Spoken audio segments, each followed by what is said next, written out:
Anak, malapit na umuwi yung tatay mo. Talaga, Nay? Nakaka-excite naman. Tsaka pala, anak, mag-face-to-face class na kayo bukas. Maganda ka na, ha? Face-to-face? Paano ko sasabihin kay nanay na buntis ako?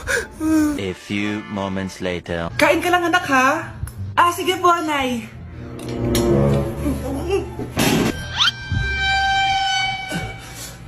Anak, may sakit ka ba? Wala po, Nay. Buntis ka? Opo, Nay. Kaya di po ako pwede mag-face-to-face. Paano ka mabubuntis? Wala ka naman jowa. Meron po akong jowa, Nay. Tinago ko po sa inyo. Okay lang yan, anak. Tanggap pa rin kita. Darling, nandito na ako. Andito na pala tatay mo. Darling, eto na pala yung anak natin. Hi, Tay.